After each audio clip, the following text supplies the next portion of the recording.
Question for you.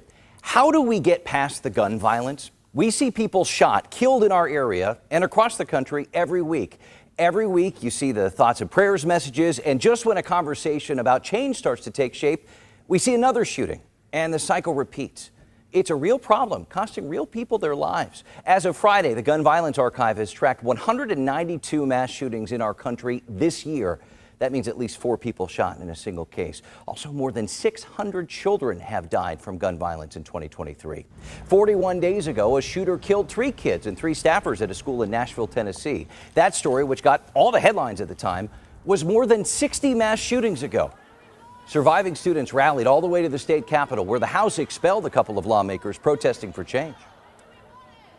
We're going to continue to fight to ensure that more lives are not lost to the epidemic of gun violence. I think that we need emergency response because we're facing a crisis situation, and that in states like ours, we need help from our national leaders. It's not just mass shootings either.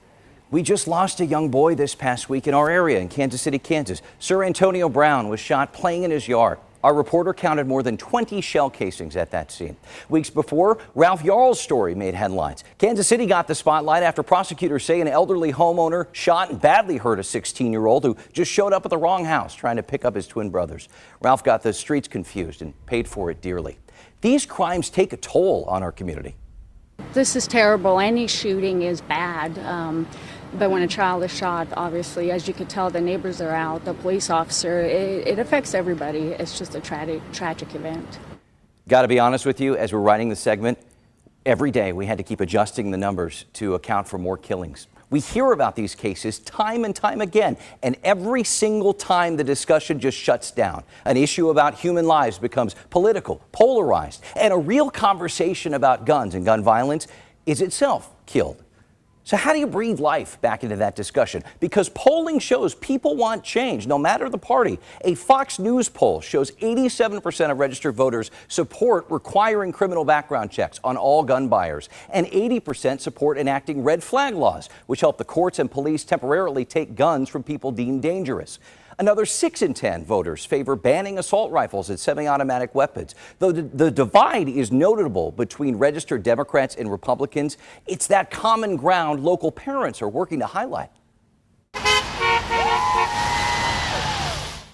Moms and kids lined State Line Road last month in both Kansas and Missouri to rally for a solution, for a way to protect their kids and break through the partisanship to get results.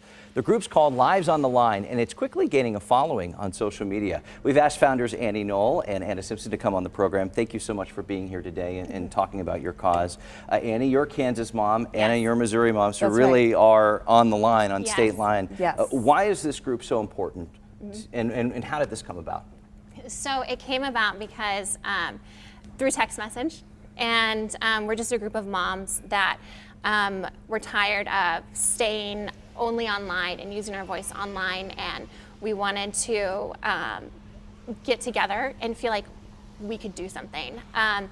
Our group is nonpartisan, it's bipartisan, and it's grassroots, and we believe that good gun ownership and gun reform go hand in hand. And we also believe that ending gun violence could be the greatest achievement of our lifetime, and we don't talk about it like that enough. Well, you know, you mentioned that you're bipartisan, nonpartisan. Yes. I feel like you have to lead a conversation with that nowadays, because instantly there's a wall that comes up when we talk about That's so true. And I think that is really what we hope to provide something. We want to provide something new. We want to provide an on-ramp for people who typically shy away from this type of activism. We live in 2 red states and a little blue bubble here in the middle, and we want this to be accessible to everyone. This is radically bipartisan. We want to welcome everyone. This is not a blue issue. This is not a red issue. This is an issue that impacts all of us. Yes. From every party, from every race, creed.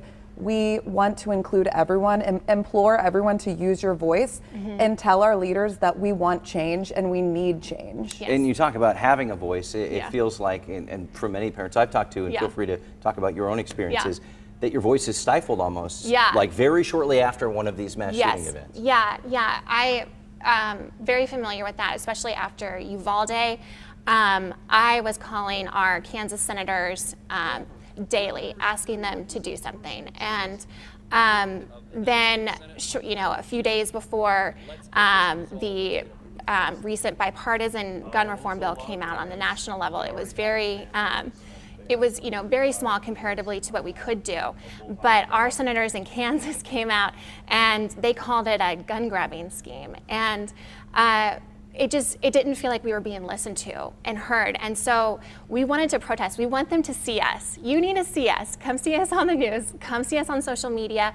We want to inspire you to make this change. We believe, senators, that you can actually be heroes in this and do something that others aren't doing, and you can help save a lot of kids, a lot of people. What sort of changes do you want to see? Is there a list of them, or is it just you want to start that conversation? We would love to start that conversation. Of course, there are sort of common sense things that we want to bring to the forefront. Universal background checks, closing that loophole where unlicensed gun sellers don't need to use background checks. That's a huge issue in Kansas and Missouri. Of course, assault weapons, we believe those don't need to be in the hands of civilians. And we've spoken to people on both sides, both political parties who share these concerns. And I think our message is, leaders, listen to your people. We know that 70, 80% of all Americans want common sense gun reform. And we want to make our voice heard, let our leaders know, and implore them to listen and to listen to their constituents and really use their power to make this happen. We don't want to react. We don't want to be a reactionary group where we're responding to tragedy after tragedy. We want to keep this momentum going and use it for real change. And then using your online platform on Facebook and Instagram to just connect maybe parents and families in other districts that might not be able to talk to each other. Yeah, so an important part of this is crossing lines, crossing party lines and crossing district lines and crossing state lines. So we have a lot of school districts in this area, and we want to make sure that if North Kansas City is doing something really effective in their school district to, like with safe storage, then we want people in Blue Valley to have that same information, and vice versa. If Blue Valley is doing something great, we want Hickman Mills School District to have that information too, and we want to help parents be empowered to use their power within their school districts to make change as well. All right, well, we wish you the best of luck. Annie Knoll, Anna Simpson, thank you very much. Thank If you would like to get involved with Lives on the Line, you can. There's another Unity rally Saturday, May 20th from 11:30 to 1